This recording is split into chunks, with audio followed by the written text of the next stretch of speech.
दुनिया में बहुत सी कहानियां हैं जो समय के साथ भुला दी जाती हैं, लेकिन कुछ किस्से ऐसे होते हैं जो मौत के बाद भी जिंदा रहते हैं। आज मैं आपको लेकर चलूंगा इंग्लैंड के उस घर में जिसे दुनिया आज भी इंग्लैंड का सबसे हॉन्टेड हाउस कहती है। एक ऐसी जगह जहां एक नन की आत्मा को जिंदा दीवारों में कैद कर दिया गया था और फिर वही आत्मा बन गई द नन के डरावने किस्से की असली वजह। इंग्लैंड के साउथ ईस्ट में एक छोटा सा गांव है, बार्ली। यहीं बना था एक भव्य मकान जिसे कहते हैं बार्ली रेक्टरी। रेक्टरी का मतलब होता है पादरी का घर। बाहर से देखने में यह जगह शाही लगती थी, लेकिन इसकी दीवारों में छुपा था सदियों पुराना अंधेरा। साल 1862 में बुल फैमिली ने इस घर को बनवाया था। इरादा था एक शांत पवित्र घर जहां सिर्फ धार्मिक बातें होंगी। लेकिन जैसे जैसे समय बीता, यह घर एक ऐसा राज बन गया जिसके बारे में किसी ने कभी कल्पना भी नहीं की थी। कहानी की जड़ें और भी गहरी हैं। साल 1360 यहीं बार्ली गांव में एक प्रीस्ट रहा करता था, पवित्र जीवन जीने वाला। लेकिन उसी ने सबसे बड़ा नियम तोड़ा। उसका अफेयर हो गया पास के कॉन्वेंट की एक नन से। गुप्त मुलाकातें, प्यार भरी बातें, और फिर एक दिन गांव वालों को सब पता चल गया। लोग गुस्से में थे। प्रीस्ट को सजा दी गई, सबके सामने फांसी। लेकिन उस नन के लिए सजा और भी भयावह थी। उसे जिंदा दीवारों में चुनवा दिया गया। सोचिए, बिना रोशनी के, बिना हवा के, अकेली वो दीवारों के भीतर तड़प तड़प कर मर गई। उसकी चीखें, दर्द शायद उसी पल इस घर की नींव में समा गया। सदियां बीती और फिर यहां बनी नई रेक्टरी। बुल फैमिली जब इसमें रहने आई, तभी से अजीब घटनाएं शुरू हो गईं। रात में पदचाप सुनाई देना, कभी किसी अदृश्य नजर का एहसास, कभी अचानक ठंडी हवा का झोंका।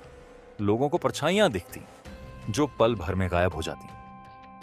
कभी बच्चों को खेलते खेलते किसी कमरे में खींच लिया जाता। एक बार स्कूल के कुछ बच्चे यहां खेलने आए। हंसी खुशी की आवाजें गूंज रही थी। अचानक सब चुप हो गया। बच्चे एक अंधेरे ड्राइंग रूम में चले गए थे। कोने में खड़े अलमारी के पास उन्होंने एक आकृति देखी, धीरे धीरे चलती हुई, लंबी सी सफेद ड्रेस। वो औरत थी, चेहरा झुका हुआ, आंखें गहरी धंसी हुई, जैसे सदियों से उसने कुछ खाया ही ना हो। सबसे डरावना यह था कि उसके पैर जमीन पर नहीं थे, वो हवा में तैर रही थी। बच्चे चीख कर भागे और उस दिन के बाद कभी दोबारा खेलने नहीं लौटे।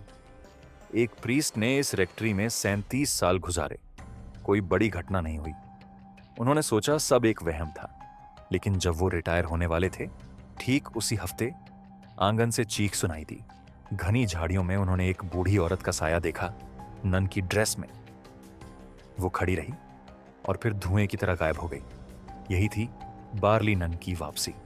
इसके बाद यहां रहने आई स्मिथ फैमिली। शुरुआत में सब सामान्य था, लेकिन एक दिन मिसेस स्मिथ ने सफाई करते समय अलमारी खोली और भीतर पड़ी थी एक इंसानी खोपड़ी। जांच में पता चला यह 100 साल पुरानी एक औरत की खोपड़ी थी। क्या यह उसी नन की थी? कोई नहीं जानता।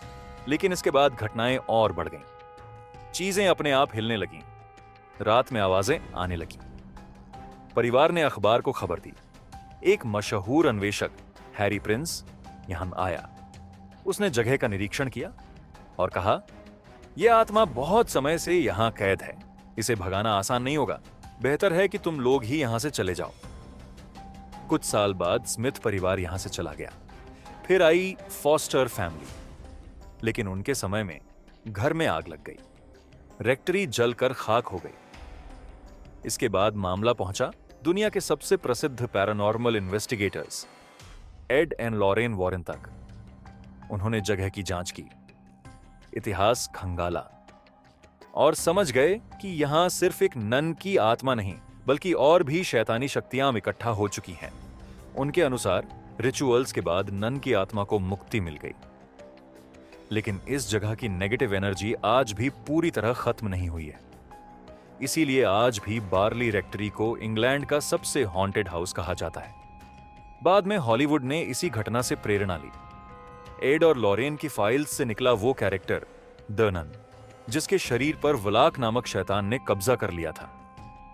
अब वलाक काल्पनिक है या हकीकत, यह कोई नहीं जानता। लेकिन यह जरूर सच है कि उस नन के साथ बहुत अन्याय हुआ था और उसकी पीड़ा ने ही इस पूरी कहानी को जन्म दिया। आज भी अगर कोई बार्ली गांव जाता है तो उसे लगता है हवा में कोई सरगोशी है, जैसे कोई अदृश्य नजर अब भी देख रही हो। शायद वो नन अब भी वही है, या शायद उसे मुक्ति मिल चुकी है, पर उसकी कहानी आज भी जिंदा है। दोस्तों, ये थी आज की कहानी।